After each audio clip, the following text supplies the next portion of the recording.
18 horas. Notícias de Manaus, Amazonas, Brasil e do mundo. Agora na Mix. Boa noite para você sintonizado em 100,7. Obrigada pela sua companhia. Dando sequência agora da programação da Mix com o programa 18 horas. Estamos juntos até às 7 da noite.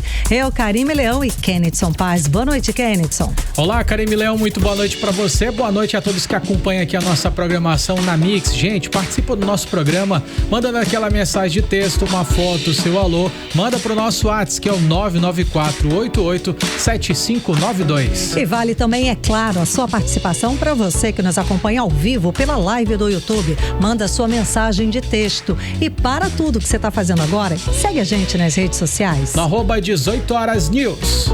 Trânsito.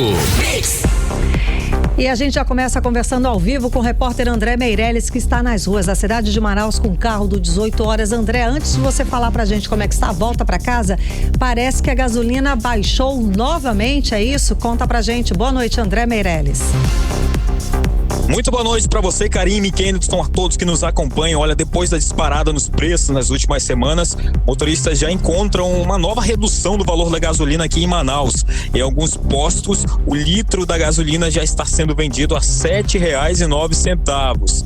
Só que ainda tem, estabelecimentos cobrando esse valor aí, R$ 7,29 e até R$ 7,59. Isso acontece porque a oscilação dos preços acontece aí por causa das variações, no valor repassado pela refinaria da Amazônia, que é a REAM, para as distribuidoras. Segundo os dados da própria refinaria, o preço da gasolina sem impostos está em torno de R$ 4,17, mas o valor final nas bombas, claro, depende dos custos aí das distribuidoras, entre impostos, fretes e dos contratos fechados com cada posto. Com isso, o preço acaba variando de um posto para outro, enquanto alguns já reduziram o litro aí da gasolina para R$ 7,09, outros ainda mantêm esses valores mais altos, entre R$ 7,29 e R$ 7,59. O etanol também apresentou uma variação e pode ser encontrado entre R$ 4,99 até R$ 5,39 em diferentes regiões aqui da capital. A gente sabe que no mês passado o preço da gasolina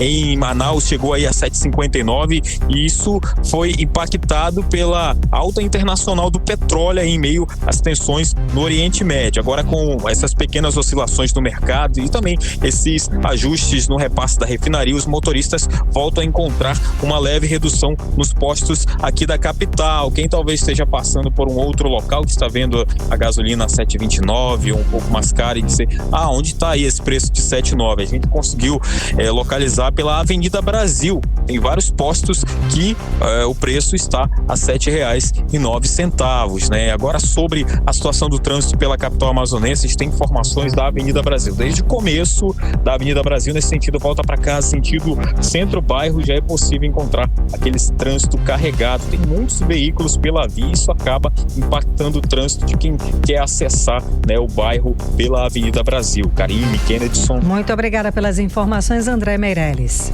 Mix. E vamos aos destaques de hoje, do 18 horas. Eu, Vanessa Lima, falo sobre a ação da Anvisa que suspendeu a venda e proibiu o uso imediato de vários produtos IP.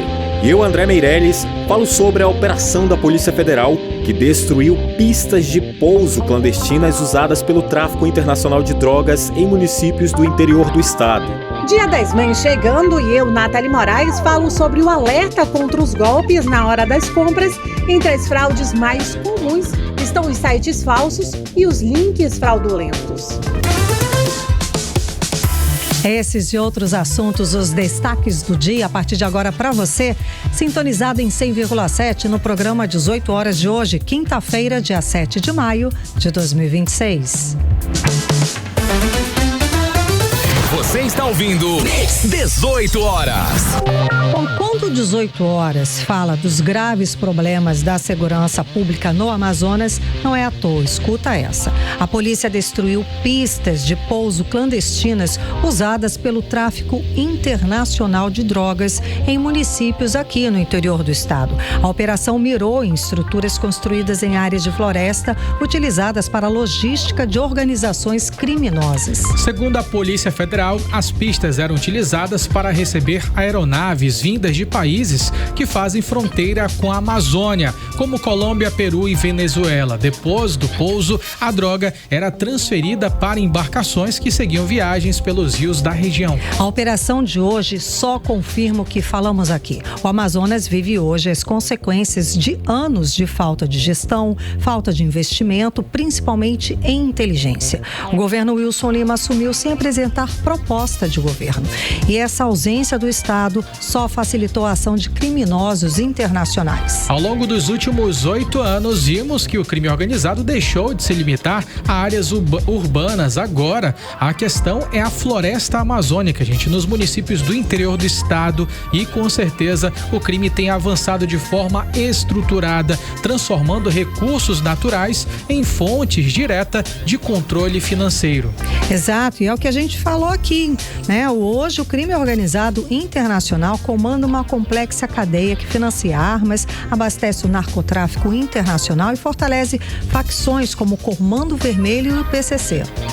E além disso, Karime Leão, inclusive dados do Fórum Brasileiro de Segurança Pública, confirmou que esses crimes ambientais, eles deixaram de ser atividades isoladas e passaram a ter um papel bastante estratégico nessa estrutura de poder dessas organizações. E tem mais, viu? Segundo o estudo da exploração ilegal de recursos naturais ao tráfico internacional de cocaína, o avanço de facções criminosas tem provocado um aumento de assassinatos no interior do estado. E isso é claro, por causa da disputa por rotas do tráfico de drogas e controle de territórios estratégicos. Esse mesmo estudo mostrou que desde 2018 o cenário dos municípios do interior do estado do Amazonas mudou com a expansão das facções e o avanço de atividades ilegais, como o garimpo clandestino, o contrabando e a exploração ilegal de recursos naturais. O repórter André Meirelles traz pra gente os detalhes dessa operação da Polícia Federal em combate às pistas clandestinas no interior do estado. Boa noite, André. Muito boa noite. Os agentes da Força Integrada de Combate ao Crime Organizado realizaram uma operação para destruir pistas de pousos clandestinas utilizadas pelo tráfico internacional de drogas em municípios do interior do Amazonas. A ação começou na última terça-feira e segue até essa quinta. Segundo a Polícia Federal, as pistas eram usadas para receber aeronaves vindas de países como Colômbia, Peru e Venezuela. Depois do pouso, a droga era levada por embarcações através dos rios da região. Para impedir novas operações do crime organizado, os agentes cavaram crateras nas pistas e utilizaram explosivos para inutilizar as estruturas. A Polícia Federal informou ainda que as áreas vão passar a ser monitoradas por satélite. O delegado da Polícia Federal no Amazonas, Vitor Mota, explicou que o foco agora é enfraquecer a logística das facções criminosas. A operação faz parte de uma estratégia mais ampla das forças de segurança. Somente nesse ano, a Polícia Federal já apreendeu quase 1 tonelada de drogas, armas de grosso calibre e também destruiu aeronaves utilizadas pelo narcotráfico. Um levantamento do Ministério da Defesa aponta que a Amazônia possui mais de 2.800 pistas clandestinas, todas ligadas ao tráfico de drogas e ao garimpo ilegal. O avanço das facções também tem aumentado os casos de homicídios em municípios do interior amazonense. Entre as cidades consideradas mais vulneráveis estão Lábrea, São Gabriel da Cachoeira, Japurá, Barcelos e Canutama. Segundo pesquisadores, a disputa por rotas do tráfico e o avanço de atividades ilegais tem sido motivo para intensificar a violência da região. Volto com vocês. Você está ouvindo 18 horas.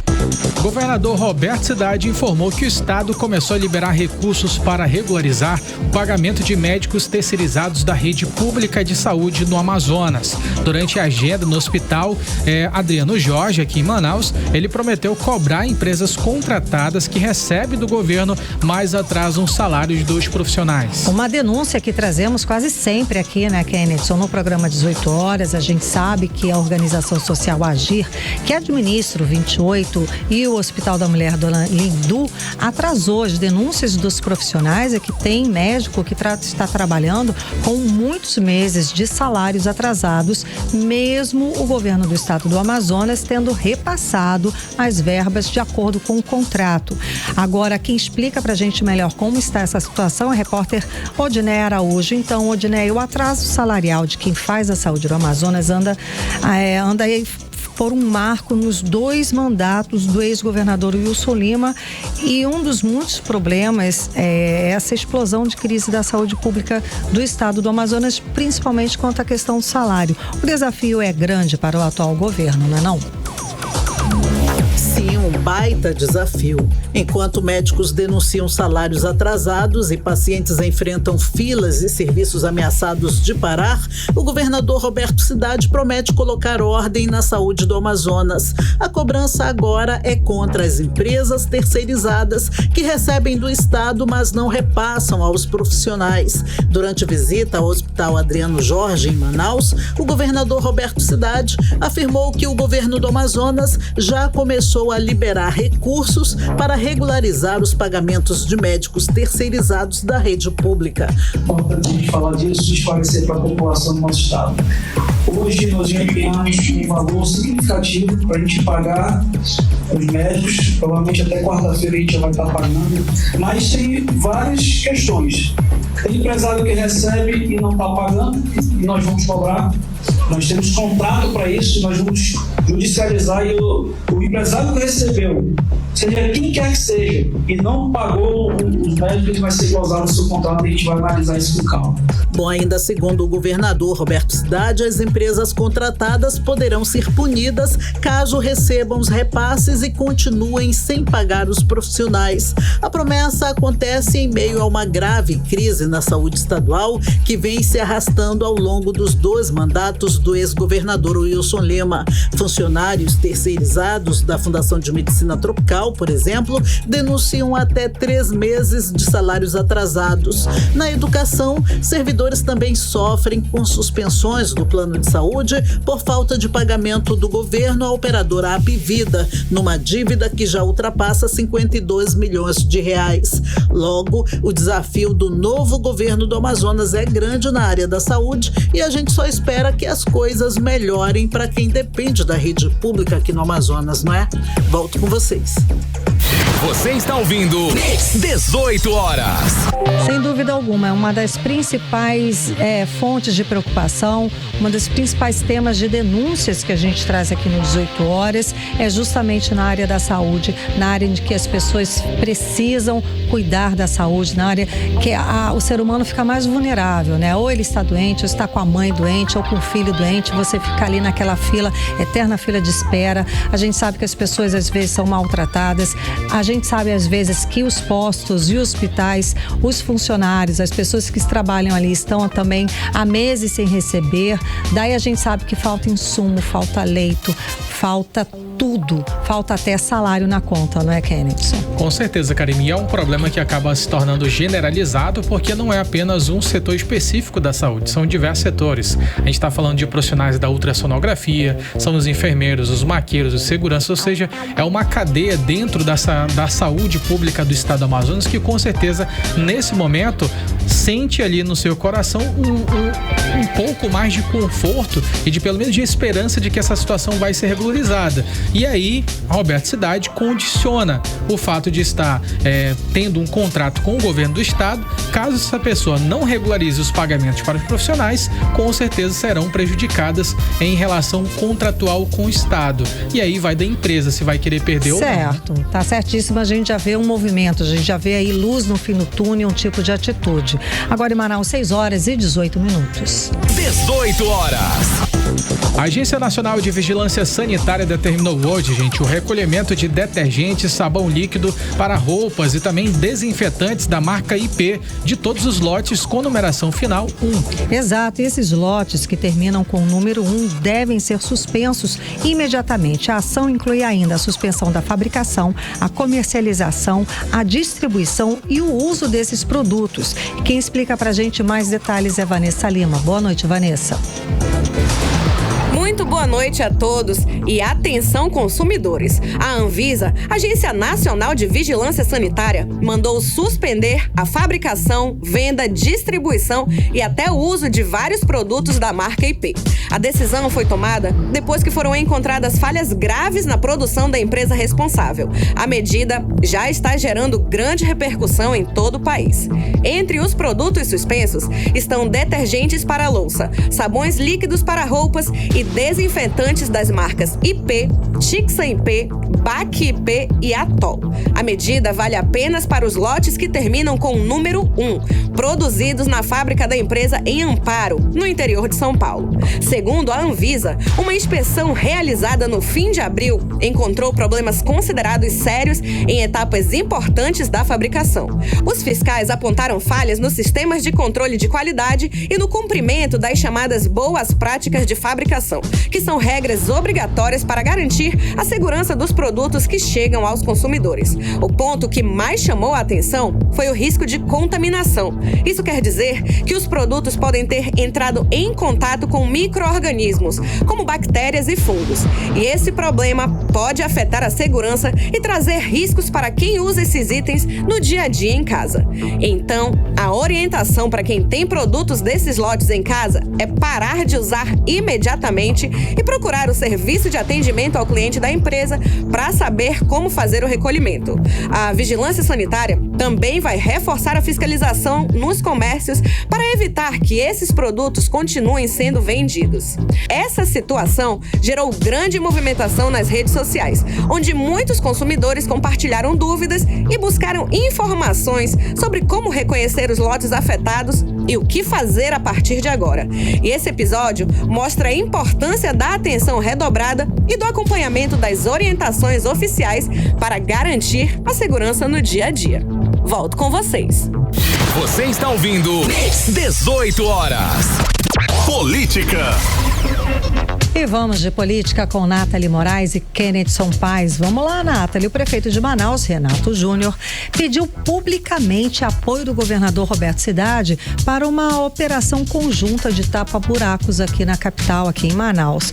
Vamos lá, é uma coisa comum, deveria ser assim, né? Município e Estado trabalharem junto em prol da sociedade. Agora, nessa situação em que está o cenário político diferenciado e ímpar que estamos passando aqui no estado do Amazonas, esse aceno de uma bandeira de paz, né, quer dizer muita coisa, não é? Com certeza. Muito boa noite para você, Karime, Kennedson e a todos os ouvintes que nos acompanham aqui no programa 18 horas.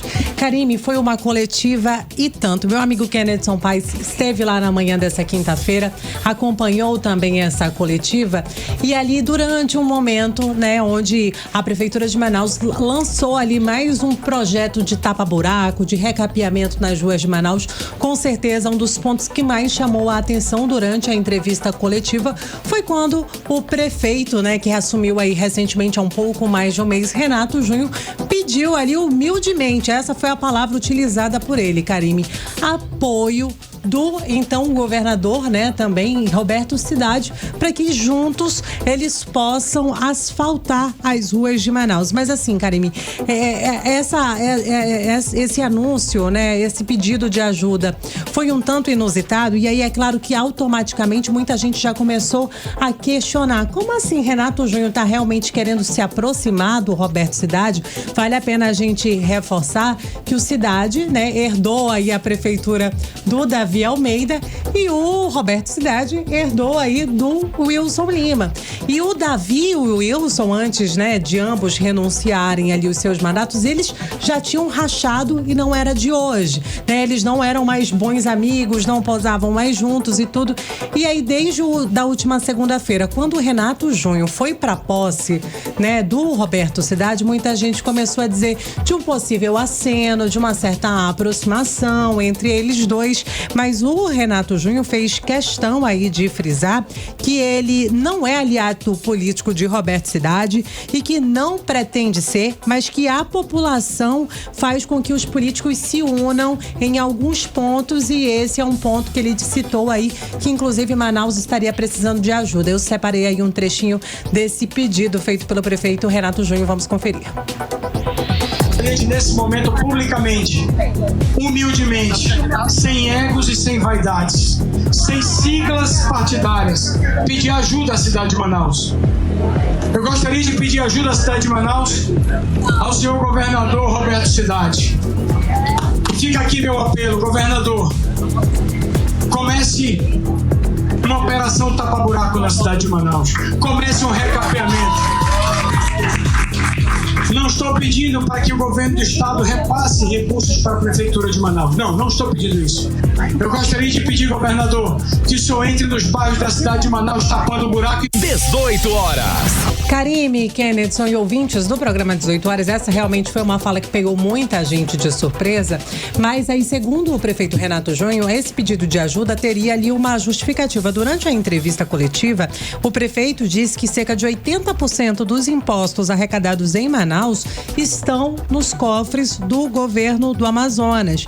E aí ele também falou mais uma vez sobre aquela situação dos gastos com limpeza pública, né, que realmente tem ultrapassado todos os limites, né, e de possibilidades ali feitos pela prefeitura de Manaus, mas o prefeito também disse que esses buracos que estão tomando conta da nossa cidade não são culpa da prefeitura e que seria culpa do clima. E aí é claro que se deu muito buchicho por lá, né? Imagina, muita chuva e tal, né? Aquela coisa toda. Agora, a questão da limpeza pública, é lógico que a gente sabe que nós já trouxemos aqui, inclusive em várias entrevistas, o então prefeito Davi Almeida falou que a grande questão é a limpeza dos igarapés. São as toneladas de lixo. Exatamente. E que a responsabilidade dos igarapés é do estado e não do município. Só em Manaus, né? A gente tem hoje aí 26 igarapés catalogados ali, né? Onde que existem aquelas ecobarreiras, onde é feito um trabalho ali de coleta de lixo, realmente é um trabalho muito grande. E que gasta muito, sem dúvida alguma. Kenneth, hoje teve encontro do presidente Lula lá na Casa Branca, em Washington, com o presidente Donald Trump. O que a gente pode falar? O Lula levou as tais das jabuticabas, que ele disse até que ia levar, pro Donald Trump sorrir mais, ficar mais simpático. Então, jabuticaba não, mas ele levou uma piada, daqui a pouquinho eu falo sobre qual foi essa piada que fez Donald Trump rir, então fica aqui comigo até o final para você saber qual que foi o resultado dessa conversa. Gente, esse encontro foi hoje entre o presidente Luiz Inácio Lula da Silva e também o presidente dos Estados Unidos, Donald Trump, que movimentou com certeza os bastidores da política internacional nesta quinta-feira lá em Washington. A reunião, que durou cerca de 3 horas na Casa Branca, ela teve como foco principal temas que a gente já vinha conversando aqui no 18 horas e são temas que o presidente Lula já tem em pauta, principalmente para esse ano de eleição, que é economia, tarifas comerciais, segurança pública, guerras, terras raras e a relação entre Brasil e Estados Unidos. Logo após o encontro,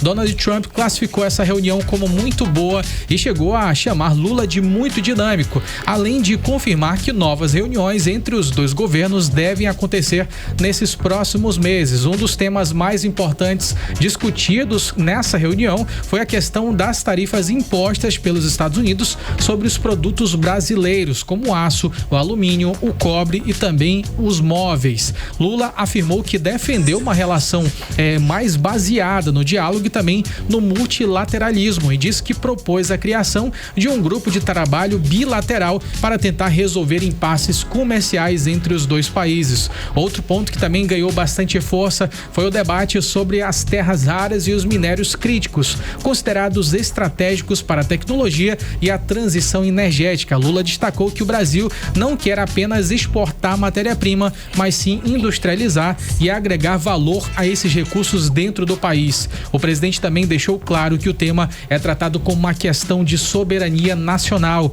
E na área da segurança, com certeza, é o ponto mais que chamou a atenção para mim pela fala do próprio presidente Lula, porque ele propôs um grupo internacional de combate ao crime organizado envolvendo países da América Latina e também de outras nações. O presidente brasileiro, ele disse que o Brasil ele tem muita experiência no combate ao tráfico de drogas e destacou o papel da Polícia Federal. Além disso, no começo dessa fala sobre segurança pública, o presidente Lula afirmou, inclusive, que para poder tirar essa matriz econômica, por exemplo, dos países da Colômbia, Venezuela, esses países que acabam gerando a produção de cocaína em grande massa, ele afirmou que a principal alternativa dos demais países e da ONU e dos demais países envolvidos que querem combater o crime organizado é oferecer outra saída alternativa, uma outra alternativa de produção, para que os países assim possam propor essa ideia e também consumirem aqueles produtos que são cultivados, plantados nesses países onde tem a origem de plantação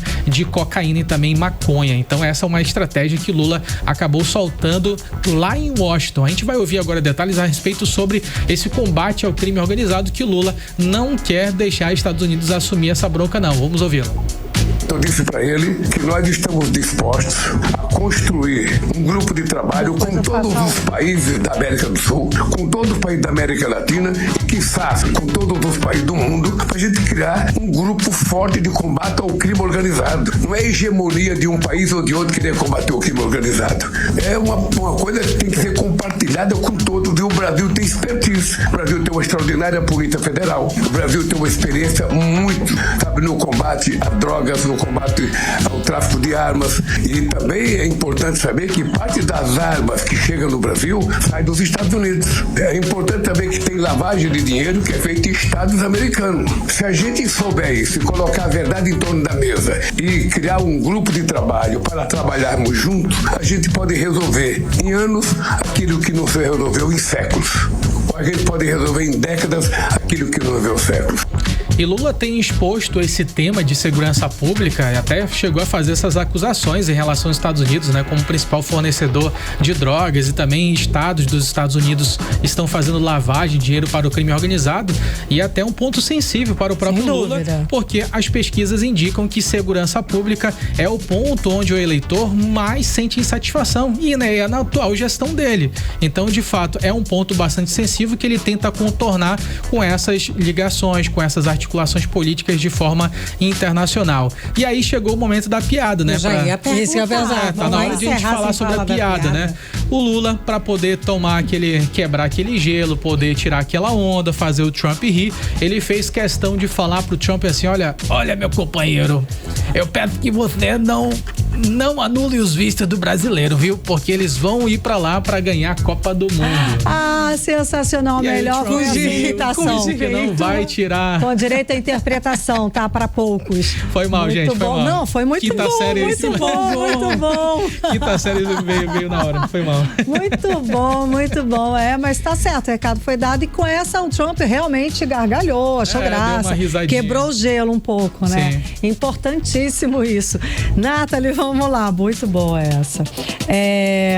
A Assembleia Legislativa do Amazonas realizou hoje uma sessão especial em homenagem à Cunhamporanga do boi caprichoso, a Marciele Albuquerque. Ela recebeu o título de cidadã amazonense e a medalha Rui Araújo. Merecido, né? Merecido. Ela que é Munduruku, Tupinambá, Caiapó, Atruari, agora também é cidadã amazonense. Isso porque, né, muita gente, inclusive, Karine, quando a gente publicou lá no @18horasnews, né, por que a Marciele Albuquerque vai receber aí o título de cidadã amazonense? Só porque ela foi pro Big Brother Brasil? Não, gente, ela realmente tem um trabalho aí como ativista indígena, além de ser Cunhamporanga do boi caprichoso.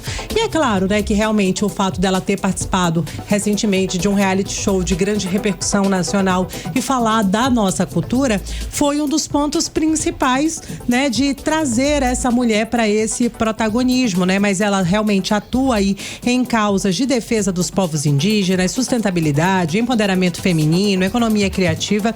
E a Marciele Albuquerque recebeu essa homenagem hoje, ela que é de Juruti, no Pará, de forma muito emocionada ali na tribuna. Essa homenagem aí foi proposta pelos deputados Mayra Pinheiro e pela Mayra Dias, e pelo deputado estadual Wilker Barreto. E assim, foi um momento realmente cheio de emoção, mas também cheio de cultura, porque tantos os bois caprichoso e garantido invadiram o plenário da Assembleia, então realmente foi um dia de muita alegria por lá. Que legal. Vamos lá, Kenneth. O governador do Amazonas, Roberto Cidade, ele nomeou o coronel da Polícia Militar, Otávio Cabral, para o cargo de secretário particular do governo. Explica pra gente o que significa essa nomeação. A nomeação do coronel da Polícia Militar, Otávio Cabral Júnior, para esse cargo de secretário particular do governo de Roberto Cidade, com certeza reforça esse momento político fatídico que já era até esperado, né, Karime, dos bastidores da política. Exato. Que é essa formação extrema de confiança. A gente já anunciou aqui as 11 mudanças que foram feitas no secretariado, e agora a gente tem mais uma mudança bastante pontual, que é na área da segurança pública, que a gente até tinha conversado, e de que até o próprio governador Roberto Cidade tinha falado que as demais pastas que ainda não tinham sofrido até alterações iriam acontecer, mas com muita cautela, com muita paciência. É isso que está acontecendo, e mais uma vez Roberto Cidade coloca uma pessoa bastante próxima. Essa nomeação ela foi publicada no Diário Oficial do Estado e coloca no centro do executivo um nome que já acompanha Roberto Cidade desde o período em que ele presidia a Assembleia Legislativa, e durante o governo interino, o Otávio Cabral, ele também já atuava próximo ao governador, inclusive na área da segurança pessoal. E nos bastidores, o coronel, ele era cotado para assumir a Casa Militar ou até o Comando Geral da Polícia Militar, mas a escolha pelo cargo de secretário particular mostra que Roberto Cidade priorizou um nome considerado estratégico pela relação de confiança e também a articulação direta com o governador. Vamos verificar, né, o que vai acontecer com o passar do tempo, porque o Otávio Cabral, ele é uma pessoa bastante experiente nessa área de segurança pública e também nessa área de administração estadual, e com certeza será um nome-chave para essa gestão. Sem dúvida alguma, vamos acompanhar. Muito obrigada. Bloco de Política com Kennedson Paes e Nathalie Moraes. Você está ouvindo 18 horas. E daqui a pouco aqui no 18 horas, eu, Vanessa Lima, trago as atualizações das cheias no Amazonas. É o nosso assunto em instantes. 18 horas. Trânsito. E vamos voltar a conversar com o repórter André Meirelles para saber como é que está o trânsito, o movimento na cidade de Manaus, agora 6 horas e 35 minutos. André, boa noite, André. Muito boa noite, Karime, Kennedson, a todos que nos acompanham nesse momento. Olha só, Karime, o trânsito aqui pela capital amazonense é pela Avenida Constantino Neri, desde ali das proximidades, né, passando já do viaduto do Boulevard em diante, já é possível sentir o trânsito carregado nessa volta para casa pela Avenida Constantino Neri. E segue assim em toda a via, até mesmo ao se aproximar ali para quem vai acessar a Torquato Tapajós, que tem um trânsito quilométrico nesse momento. Volto com você. Muito obrigada pelas informações, André Meirelles. 18 horas. Previsão do tempo. Vamos saber agora como é que tá a previsão do tempo com Vanessa Lima. Muito boa noite a todos que acompanham a previsão do tempo aqui com a gente no 18 horas. Quinta-feira nublada e com pancadas de chuva por quase toda a cidade. A previsão para a noite de hoje aponta alta umidade, céu fechado e chance de chuva moderada a forte com trovoadas. E vamos falar agora sobre o clima de amanhã, 8 de maio, sexta-feira. Segundo o Clima Tempo, a sexta vai ser marcada por um clima de instabilidade. Manhã com sol e aumento de nuvens que trazem pancadas de chuva no finalzinho e começo da tarde. Para a noite de sexta, temos previsão de temporal com alto volume de chuva e trovoadas. Resumo do termômetro. A temperatura nessa sexta varia entre mínima de 24 e máxima de 30 graus. E a umidade relativa do ar fica em torno de 71 a 98%. Vanessa segue aqui com a gente para atualizar os números da cheia aqui no estado do Amazonas. Como é que está a situação, Vanessa? Então, Karime, Kennedson e ouvintes, o governo do Amazonas divulgou o boletim semanal sobre a cheia aqui no estado.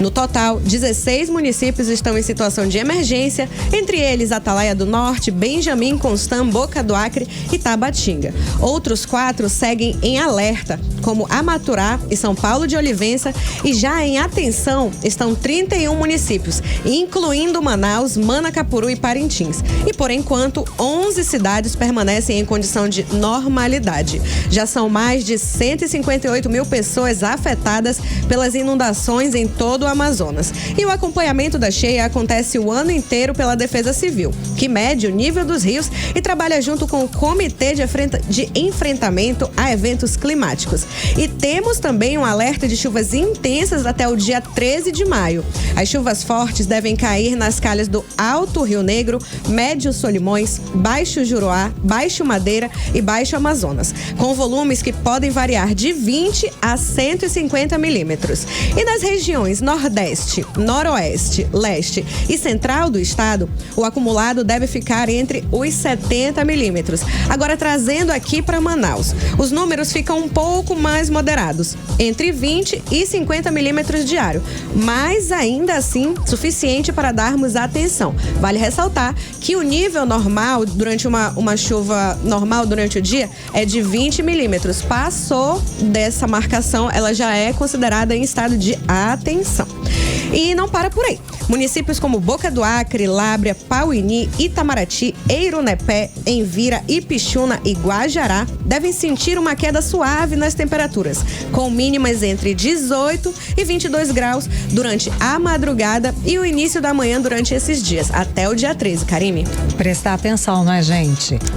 Muito obrigada pelas informações, Vanessa Lima. 18 horas.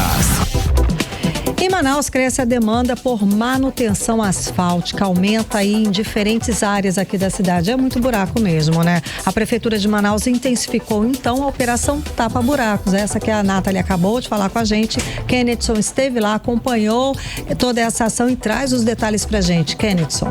Karime Leão, assim como nas demais capitais do Brasil, nas grandes capitais do Brasil, a malha viária, isso é, as ruas, aquelas avenidas, aquelas vielas, elas seguem sendo um dos grandes desafios aqui para nossa cidade de Manaus, com certeza desafio a ser alcançado e ser vencido.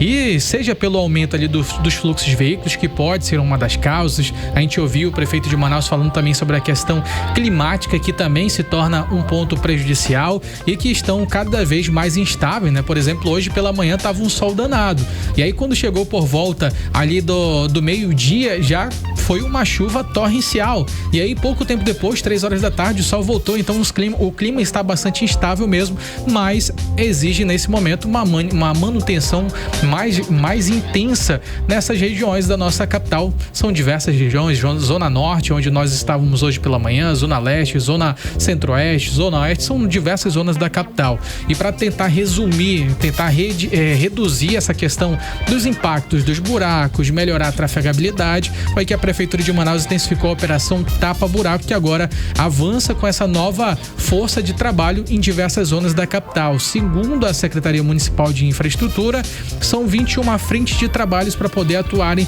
de forma simultânea, ou seja, ao mesmo tempo, e isso daí em diferentes zonas da capital. São cerca de 150 trabalhadores que também vão participar desse processo que está sendo realizado nesse momento e também ao longo desses próximos dias. O que o prefeito de Manaus mencionou é que não tem um prazo para que isso venha acontecer.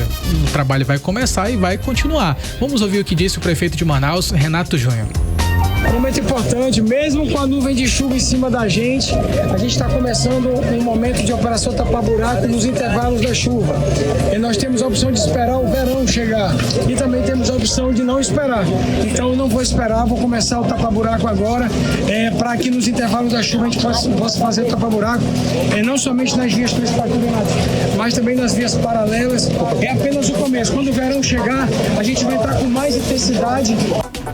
E ainda durante a coletiva de imprensa, o prefeito Renato Júnior destacou que a responsabilidade pela nossa cidade, ela precisa ser compartilhada. Segundo ele, a população também precisa fazer a parte dela, que é evitar o descarte irregular de lixo, que acaba muitas vezes indo parar nos bueiros, nos esgotos, nos igarapés. A gente mencionou sobre isso ainda há pouco, e de fato é um trabalho grandioso que demanda muita grana para poder ser recuperado. E isso daí acaba contribuindo para os alagamentos e também danos à infraestrutura. Renato Júnior também confirmou, Karime, o envio à Câmara Municipal de Manaus, essa que é uma informação nova que muita gente acabou passando despercebida. A mudança no comando da AGEMAN, que é a Agência Reguladora de Serviços Públicos de Manaus. Ou seja, serão ali pelo menos 3 secretarias que devem fazer a fiscalização dessas obras que acontecem aqui na nossa cidade de Manaus, realizadas pela Águas de Manaus. O prefeito de Manaus tem intensificado esses ataques contra a Água de Manaus devido as condições precárias que muitas das vezes o trabalho é executado. Por exemplo, o que o prefeito mencionou bastante foi de que o trabalho de pavimentação das ruas em Manaus, ele é feito de acordo com uma análise técnica de uma área científica, e aí tem uma espessura definida, e quando a Água de Manaus vai realizar um trabalho, um processo de recuperação dos encanamentos, acaba colocando no lugar daquele asfalto antigo que tinha uma boa duração, acaba colocando uma malha muito pequena que resulta em novos buracos. Então, por isso, o prefeito disse que serão intensificadas as multas em relação a essas empresas que atuam na nossa capital. A gente não tem apenas a Água de Manaus, tem a Cigás também, que tem feito um trabalho por diversas vias da nossa cidade, que também tem causado transtornos no trânsito. Então, a AGEMAN vai começar a trabalhar muito, e agora sob nova gestão. E o prefeito destacou que essas empresas serão multadas até eles regularizarem essa situação aqui na nossa capital, que acaba prejudicando em muito a realidade da nossa população amazonense. Eu tenho conhecimento de causa. No bairro Nova Cidade, depois que foi feito o processo de esgoto, de implementação do esgoto no bairro Nova Cidade, as ruas ficaram completamente esburacadas e nem pavimentação foi feita no local. Tá aí, não é de hoje não. Eu lembro que durante uma entrevista com o então secretário de obras do município, o Marcos Rota, ele falou isso, ele chegou a fazer esse apelo, dizendo, poxa gente, essas empresas, como você falou, Cigás, Águas de Manaus, quando for recolocar, quando for organizar e tapar o buraco, faça direito, faça de uma forma que depois a população não venha a ser prejudicada, como você acabou de falar, não é, Kenneth? Exatamente, Karine Leão, e a gente vai seguir acompanhando, porque com certeza outras multas virão e a gente vai anunciar por aqui também. Tá ótimo, então, muito obrigada pelas informações, Kenneth Paes. Agora em Manaus, 6h44. Você está ouvindo 18 horas.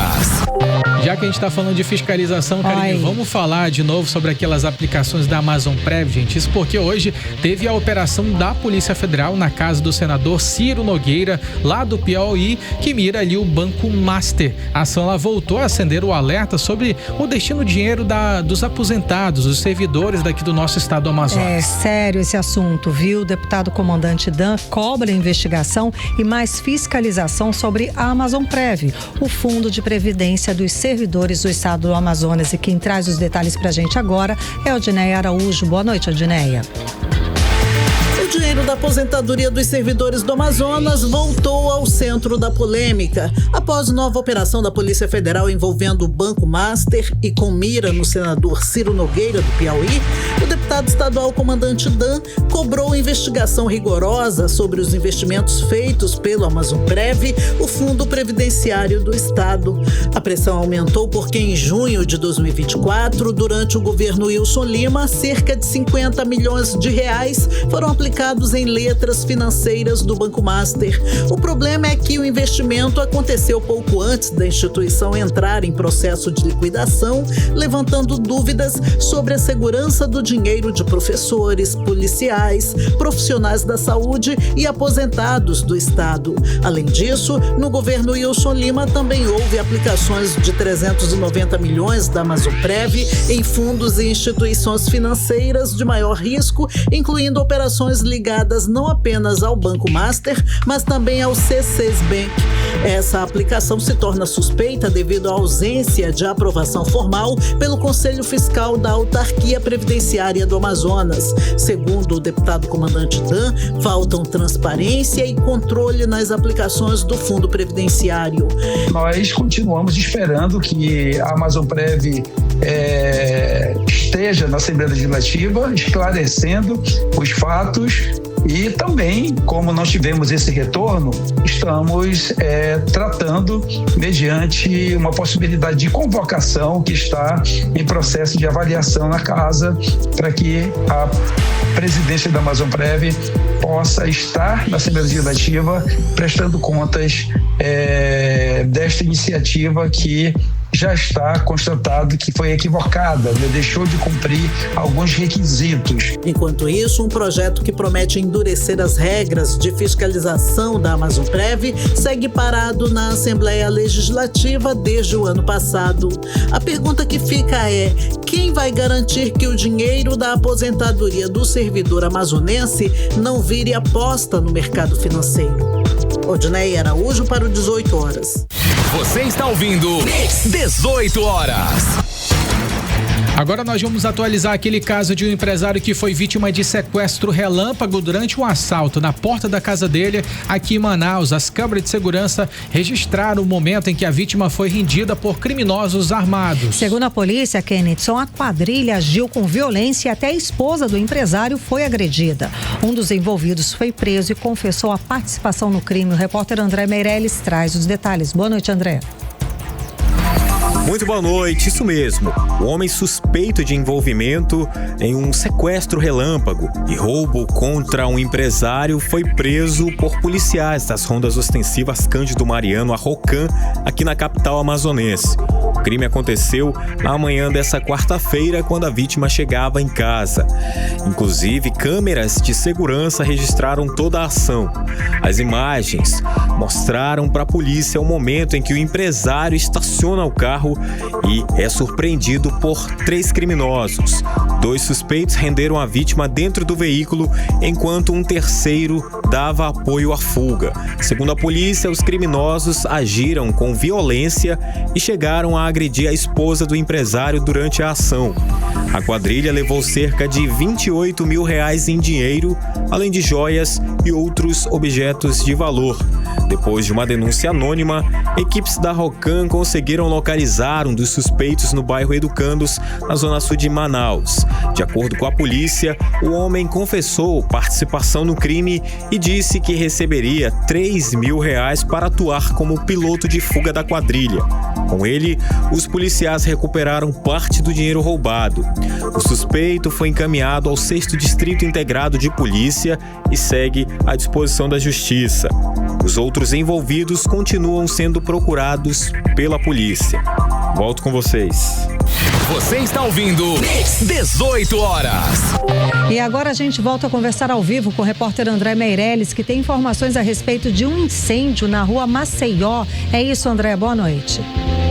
Boa noite, é isso mesmo. Um princípio de incêndio em uma casa e acabou mobilizando equipes do Corpo de Bombeiros agora há pouco ali na Maceió e no bairro Adrianópolis, na zona centro-sul de Manaus. Segundo as primeiras informações, o fogo começou aí em uma casa, mas foi rapidamente controlada pelas equipes, evitando aí que as chamas se espalhassem para outros imóveis da área. Até o momento, não há registro de feridos e as causas do incêndio ainda devem ser apuradas, mas por causa da movimentação no local, né, também ali das viaturas que estiveram por ali, do trabalho das equipes de emergência, o trânsito está lento nesse momento na região, aqui na Maceió e também em trechos próximos, como as avenidas Maripiranga e Efigênio Salles, né? Os agentes do Instituto Municipal de Mobilidade Urbana, que é o IMU, acompanham também a situação e estão orientando aí os motoristas para evitar maiores congestionamentos. Então a recomendação é que esses condutores evitem essas áreas e busquem rotas alternativas até normalizar mais, né, o fluxo de veículos. Volto com vocês. Muito obrigada, André Meirelles. 18 horas. O Dia das Mães é nesse domingo, gente, dia 10, e é claro que milhares de pessoas correm para poder garantir o presente, seja pela internet ou pelas lojas físicas, e é justamente nesse período de grande movimentação que os golpistas, muitas vezes, eles aproveitam, Karime, para poder tentar enganar esses consumidores. Ai, gente, sempre, né? Fazer o que sempre? Entre as fraudes mais comuns, Kennedy, estão os sites falsos, links enviados por mensagens e até golpes com cartões durante as compras. Todo cuidado é pouco, né? A federação que representa os bancos fez um alerta, inclusive, sobre esses crimes. E a repórter Nathalie Moraes conversou com especialistas e traz agora pra gente algumas orientações pra gente não cair nesse golpe. Boa noite, Nathalie. O Dia das Mães é considerada a segunda data mais importante para o comércio brasileiro, ficando atrás apenas do Natal em volume de vendas. E é neste período que o movimento aumenta, principalmente no centro de Manaus, nos shopping centers, nas lojas de rua e também nas compras pela internet. Mas enquanto os consumidores buscam garantir o presente, os criminosos muitas vezes aproveitam a grande circulação de dinheiro e o aumento das transações para aplicar alguns golpes. Por isso, a Federação Brasileira de Bancos divulgou uma série de orientações para ajudar a população a evitar essas fraudes. Entre os principais alertas estão as falsas promoções enviadas por mensagens, sites não confiáveis, perfis recém-criados nas redes sociais e também os cuidados com o uso dos cartões durante as compras presenciais. Para a gente entender um pouco mais sobre essas dicas, conversamos com a doutora em economia, a professora Michele Aracati, que falou um pouco mais sobre o assunto. Se for possível, usar um cartão virtual, que é aquele cartão que é gerado de forma temporária nos aplicativos do banco. Isso evita que as informações do cartão físico sejam utilizadas para outros fins. Então, são medidas importantes que as pessoas precisam estar aí sempre de olho para evitar golpes, principalmente em datas importantes como o Dia das Mães. Como disse a economista, quanto ao uso dos cartões, 2 tipos de golpes ali costumam se intensificar em datas comemorativas. Por isso, é importante redobrar a atenção com e-mails promocionais que trazem links.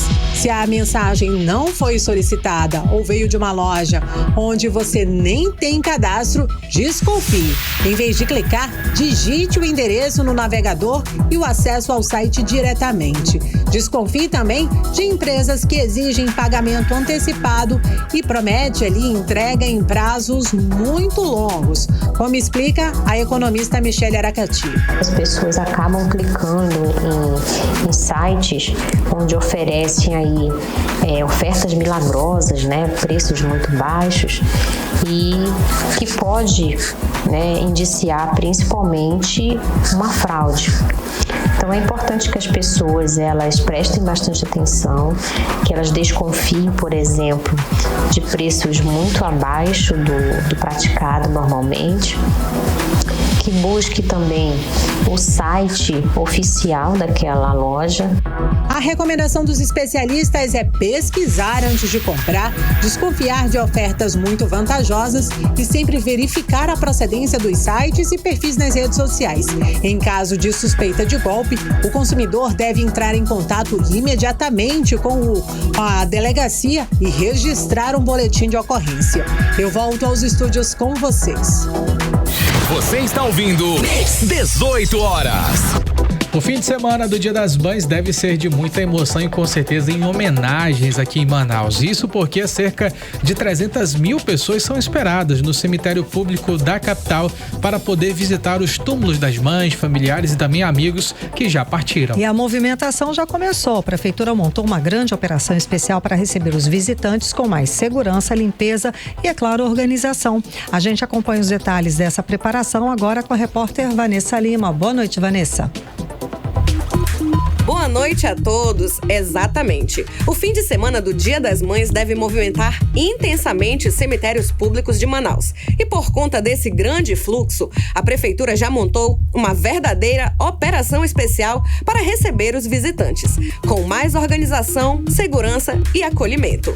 Os trabalhos já começaram com equipes atuando na limpeza, capinação, poda de árvores e revitalização das áreas comuns nos 10 cemitérios públicos da capital, sendo 6 na zona urbana e 4 na zona rural. E olha só, além da manutenção dos espaços, a prefeitura também reforçou toda a logística de atendimento. Diversos órgãos municipais estarão envolvidos na operação, incluindo equipes de trânsito, limpeza urbana, segurança e apoio ao público. Em datas como essa, o movimento costuma ser um dos maiores do ano nos cemitérios de Manaus, ficando atrás apenas do Dia de Finados. A maior movimentação já deve começar nesta sexta-feira nos 10 cemitérios públicos da capital amazonense. E no domingo, os números de visitantes esperados são ainda maiores. Com os serviços de limpeza intensificados, o resultado é um ambiente de emoção e respeito, onde a memória de quem partiu continua viva na história das famílias amazonenses. volto com vocês. Você está ouvindo 18 horas. E a gente volta a conversar ao vivo com o repórter André Meirelles, que tem as atualizações sobre a prisão do professor de jiu-jitsu Melqui Galvão. Ele foi transferido do Amazonas para São Paulo hoje.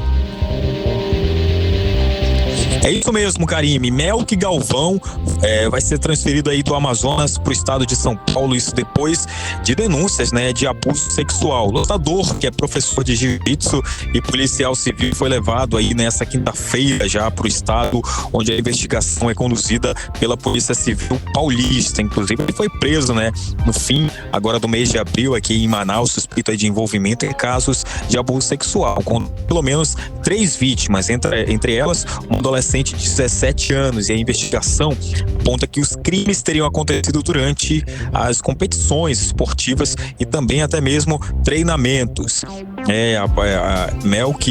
A polícia afirma que relatos de vítimas em diferentes estados e que uma delas tinha apenas 12 anos na época dos fatos. Investigadores também apuram uma gravação em que o treinador teria tentado evitar que o caso fosse denunciado. Então, por ser policial civil, Melqui estava em uma cela especial na Delegacia Geral aqui do Amazonas e agora foi transferido já para São Paulo. As investigações continuam tanto aqui em Manaus quanto em São Paulo, com novos depoimentos e apurações também de possíveis outros crimes. Karime, Kennedy. Muito obrigada pelas informações, André Meirelles. 18 horas. Esporte. Vamos falar de esporte aqui no 18 horas, porque o futebol amazonense viveu uma noite de muita emoção na Arena da Amazônia. O goleiro Caio Alan virou herói ao defender 3 pênaltis e garantir a classificação do Nacional do Amazonas para a final da Copa Verde. E o Leão da Vila empatou em 1-1 no tempo normal, com gol contra de Michel e empate de Eric Varão para o Nacional. Nas penalidades, o time amazonense fez 2-0 e agora segue firme na busca pelo título. E a bola também rolou no interior do estado. A Copa da Floresta 2026 começou com uma festa lá em Amundá, gente. No estádio Batistão, os donos da casa venceram a seleção de Barreirinha por 2-1. O grande nome da partida foi o Belgol. O Belgol que marcou ali 2 gols dessa vitória. Exato, e tem mudança, tá? No comando técnico, o Amazonas confirmou a saída de Christian de Souza. O treinador foi anunciado pelo Santa Cruz de Pernambuco. O desafio não vai ser fácil, viu? Christian chega ao novo clube com uma marca negativa. São 8 trabalhos seguidos sem conseguir completar 10 jogos em uma mesma temporada. E nesta quinta-feira tem Flamengo e campo pela Libertadores. O rubro-negro enfrenta o Independente de Medellín às 8h30 da noite, horário de Manaus, lá no estádio Antonizo Girardot, lá na Colômbia. Agora às 7 horas em ponto. 7 horas em ponto, né, Karime? Seguimos direto para o editorial 18 horas. Editorial 18 horas. A Câmara dos Deputados aprovou o projeto de lei que aumenta as penas pelos crimes de estupro, assédio sexual e registro não autorizado da intimidade sexual. Chamado de Lei da Dignidade Sexual, prevê punição maior para os crimes relacionados à pedofilia no Estatuto da Criança e do Adolescente. A proposta define pena por estupro de até 14 anos de prisão. Se resultar em morte da vítima, pode chegar a 32 anos. O assédio sexual será punido com pena de detenção de até 4 anos. O registro não autorizado da intimidade sexual, como fotos e vídeos, dá cadeia de até 3 anos. O projeto também proíbe condenados por estupro de receber visitas íntimas no presídio e ainda determina que sejam levados às escolas conteúdos sobre violência sexual, da compreensão do consentimento e de canais de denúncia. E, por fim, determina a perda do poder familiar se o crime for cometido contra filho, filha, descendente, tutelado ou curatelado. A aprovação do projeto mostra que o país está avançando no combate aos criminosos e na educação dos jovens contra esse tipo de crime. 18 horas. 7 horas e 1 minuto, 18 horas de hoje. Fica por aqui. Muito obrigada pela sua companhia, pela sua audiência. Até amanhã. Um beijo. Boa noite, Kennedy Paz. Boa noite, Karime Leão. Quero dar também uma boa noite para o Bandeira, o motorista que sempre acompanha a gente aqui no 18 horas. Tamo junto, gente. Até amanhã. Você ouviu 18 horas. As notícias do Brasil e do mundo. De volta amanhã.